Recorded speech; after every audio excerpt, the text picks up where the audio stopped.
The sky above the war-torn plains of Saturn Prime burned crimson as the sun dipped below the horizon. Smoke curled from the shattered remains of what had once been a human outpost, now reduced to little more than scorched earth and twisted metal. Captain Jaxon Reed, a grizzled human war veteran, trudged through the debris of yet another battlefield. His exosuit was battered, its once gleaming surface now scarred with plasma burns and shrapnel marks. The war between the human colonies and the Vor'Zhul Empire had dragged on for years, and Jaxon was tired. Tired of fighting, tired of losing comrades, tired of the endless cycle of death. As he scanned the horizon for signs of enemy movement, a streak of light caught his eye. It was a ship, but unlike any he had seen before. Sleek and silver, it spiraled out of control, trailing smoke and sparks as it plummeted to the ground. Jaxon's instincts kicked in, and he sprinted toward the crash site, his exosuit amplifying his speed. The ship had carved a deep trench into the earth, its hull glowing from the heat of re-entry. Jaxon approached cautiously, his rifle at the ready. The hatch hissed open, and a figure stumbled out, collapsing onto the ground. Jaxon's breath caught in his throat. She was unlike any alien he had encountered. Her skin shimmered with a faint, iridescent glow, and her long, luminous blue hair cascaded down her back like a cascade of liquid starlight.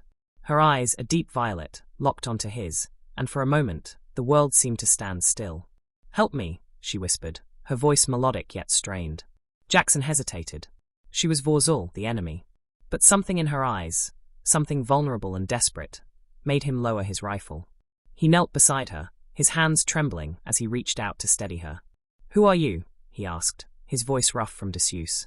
"I am Lyra," she said, her voice barely audible. "Princess of the Vor'Zhul Empire. I need your help." Before Jaxon could respond, the sound of approaching engines filled the air. He glanced up to see a squadron of Vor'Zhul fighters descending rapidly. They had tracked the princess's ship. "We need to move. Now," Jaxon said, scooping Lyra into his arms. She was surprisingly light, her body radiating a gentle warmth. He activated his exosuit's thrusters, propelling them away from the crash site, just as the fighters opened fire. The ground erupted in a series of explosions, the shockwaves nearly knocking Jaxon off his feet. He gritted his teeth, pushing the exosuit to its limits as he weaved through the chaos. Lyra clung to him, her breath shallow and labored. "Why are they after you?" Jaxon shouted over the roar of the engines. "My brother," Lyra gasped. "He wants the throne. He'll stop at nothing to eliminate me." Jaxon's mind raced. He was a soldier, not a hero, but something about Lyra stirred a long-dormant part of him. A part that still believed in doing the right thing, even when the odds were stacked against him. "Hold on," he said, tightening his grip on her. "We're getting out of here." Their journey took them through treacherous terrain, from the icy peaks of the Crimson Mountains to the scorching deserts of the Ebon Wastes.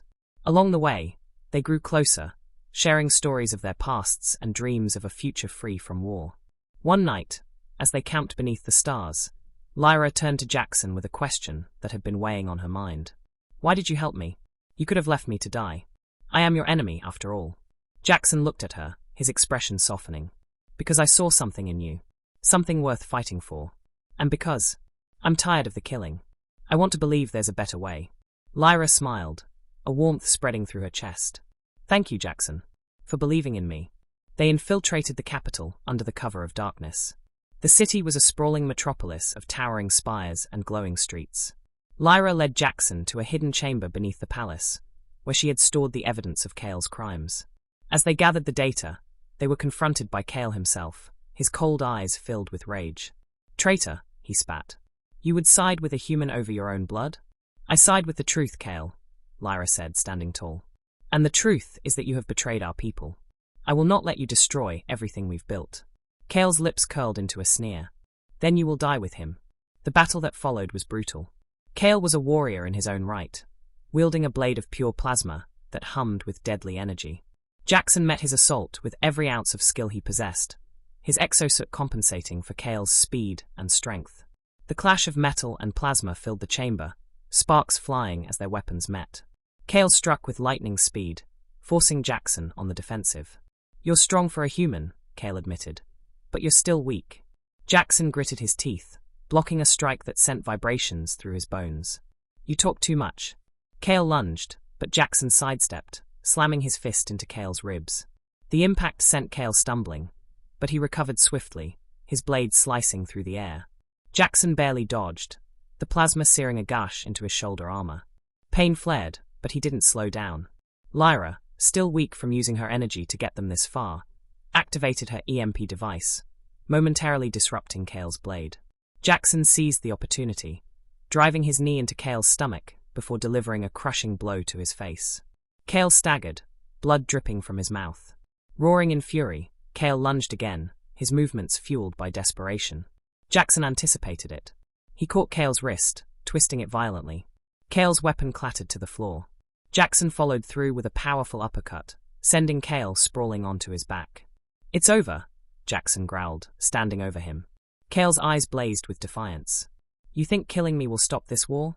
"No," Jaxon said, leveling his rifle at Kael. "But it's a damn good start."